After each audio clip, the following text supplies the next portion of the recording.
దేశ రాజధాని ఢిల్లీని కాలుష్య పొగ కమ్మేసింది. దీపావళి అనంతరం స్థానికంగా వాయు నాణ్యత తీవ్రంగా క్షీణించింది.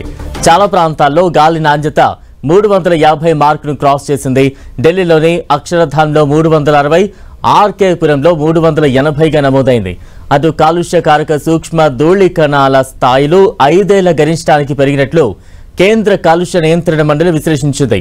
దీపావళి తర్వాత 24 గంటల్లో సగటు PM 2.5 సాంద్రత 1 క్యూబిక్ మీటర్కు 488 మైక్రోగ్రాములకు చేరింది.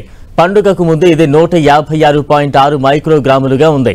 దీపావళి పండుగ తర్వాత ఢిల్లీలో గాలి నాణ్యత మరింత దిగజారింది. గ్రీన్ క్రాకర్స్ వాడాలనే ఆదేశాలున్నప్పటికీ ప్రజలు పెద్ద ఎత్తున బాణసంచా కాల్చడంతో నగరమంతా విషపూరిత పొగమంచుతో కమ్మేసింది. గాలి నాణ్యత దారుణంగా పడిపోయింది. ఢిల్లీలోని చాలా ప్రాంతాల్లో AQI 400కు పైగా నమోదైంది. సెంట్రల్ పొల్యూషన్ కంట్రోల్ బోర్డు విడుదల చేసిన గణాంకాల ప్రకారం ఢిల్లీలో గాలి నాణ్యత సూచిక చాలా ప్రాంతాల్లో 400కు పైగానే నమోదైంది. ఇది ప్రమాదకర స్థాయి వాయు కాలుష్యం. గత సంవత్సరం దీపావళి తర్వాత రోజున 296 పాయింట్ల AQI నమోదు కాగా ఈసారి దీపావళి రోజు సాయంత్రానికే 400 పాయింట్లు దాటినట్టు తెలుస్తోంది. 2021 నుంచి ఏటా దీపావళి ముందు ఆ తర్వాత సగటు PM 2.5 స్థాయిలు పెరిగాయి. 2021లో 163.1 నుంచి 454.5కి, అలానే 2022లో 129.3 నుంచి 168కి, 2023లో 92.9 నుంచి 319.7కి, 2024లో 204 నుంచి 220కి పెరిగినట్లు గణాంకాలు వెల్లడిస్తున్నాయి. దేశ రాజధాని ఢిల్లీలోని వివిధ ప్రాంతాల్లో టపాసులు కాల్చడం ద్వారా వెలువడిన ఉద్గారాలు, గాలుల మందగమనం తదితర అంశాలు వాయు కాలుష్యానికి ప్రధాన కారణాలని క్లైమేట్ ట్రెండ్స్ అధ్యయనం తెలిపింది. ఢిల్లీ విశ్వవిద్యాలయ అనుబంధ రాజధాని కళాశాల ప్రొఫెసర్ SK ఢాకా సైతం ఇదే విషయాన్ని తెలిపారు. హరిత బాణసంచా నాణ్యత, అందులో వాడే పదార్థాలను తనిఖీ చేయాల్సిన అవసరం ఉందన్నారు. ఢిల్లీ NCR పరిధిలో ఇప్పటికే గ్రేడెడ్ రెస్పాన్స్ యాక్షన్ ప్లాన్ 2 నిబంధనలు అమల్లో ఉన్నాయి. వాయు నాణ్యత సూచి దిగజారడంతో సెంట్రల్ ఎయిర్ క్వాలిటీ మేనేజ్మెంట్ ఈ మేరకు చర్యలు తీసుకుంది. GRAP1 అమల్లోకి వచ్చిన 6 రోజుల్లోనే ఈ ఆంక్షలు విధించారు. ఢిల్లీలో పెరుగుతున్న వాయు కాలుష్యం తమ ఆరోగ్యంపై తీవ్ర ప్రభావం చూపుతోందని ఢిల్లీ వాసులు ఆందోళన వ్యక్తం చేస్తున్నారు. ఇక ఢిల్లీలో వాయు కాలుష్యానికి సంబంధించి మరింత అప్డేట్స్ అందించేందుకు మా ప్రతినిధి గోపి సిద్ధంగా ఉన్నారు. గోపి, బలరాం, ముందెన్నడూ లేనట్టుగా దీపావళి తర్వాత ఒక్కసారిగా కూడా గాలిలో నాణ్యత పూర్తిగా క్షీణించిన పరిస్థితి ప్రస్తుతం ఢిల్లీలో నెలకొంది. అయితే ఏదైతే కేంద్ర వాయు కాలుష్య నివారణకు సంబంధించిన బోర్డు దీనిపైన అనేక కీలక సూచనలు కూడా చేయడం జరిగింది. సుప్రీంకోర్టు కూడా గ్రీన్ క్రాకర్స్ మాత్రమే కాల్చుకోవాలంటూ కూడా ఈ నెల 22 అంటే ఈ రోజు వరకు కూడా 18 నుంచి 22 వరకు కూడా అనుమతి ఇచ్చింది. అయినప్పటికీ కూడా NCR అంతటా కూడా విచ్చలవిడిగా బాణసంచా కాల్చడమే ప్రధాన కారణం అనేది కూడా ఇప్పటికే అధికారులు తేల్చడం జరిగింది.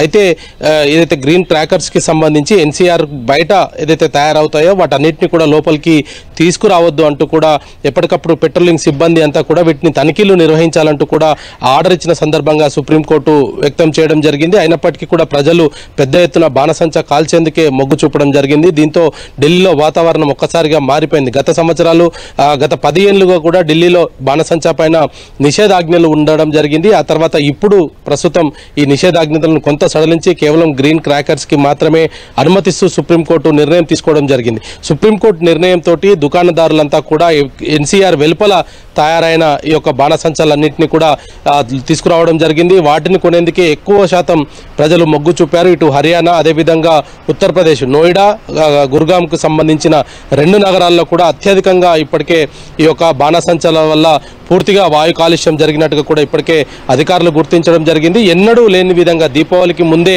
400 మార్కు దాటడం అంటే మరి రానున్న రోజుల్లో దీని ప్రభావం ఏ విధంగా ఉండబోతుంది అన్నది కూడా ప్రస్తుతం ఒక ప్రశ్నగా మారిందని చెప్పుకోవచ్చు. మరి ఇటువంటి సిచ్యువేషన్స్లో ఢిల్లీ ప్రభుత్వం అనేక దిద్దుబాటు చర్యలను చేపడుతున్నప్పటికీ ఇటు గాలిలో కొంత నాణ్యతను పెంచే దిశగా ప్రభుత్వం అడుగులు వేస్తుంది. ఎప్పటికప్పుడు గాలిలో తేమను ఉంచేందుకు వాటర్ స్ప్రింక్లర్స్ ఇదిగా వాడుతూ రోడ్లపైన కొంత వాయు కాలుష్యాన్ని తగ్గించే ప్రయత్నం చేస్తున్నప్పటికీ ఇప్పట్లో ఈ కంట్రోల్ అయ్యే పరిస్థితి అయితే కనపడతలేదు. మరి ఈ రోజు వరకు కూడా బాణసంచా కాల్చేందుకు అనుమతి ఉన్నప్పటికీ కూడా NCR వెలుపల తయారైన బాణసంచాలే ప్రధాన కారణంగా చెప్పడం జరిగింది. మరి ఢిల్లీ NCR అంతటా కూడా ఇదే పరిస్థితి ప్రస్తుతం నెలకొంది. బలరాం.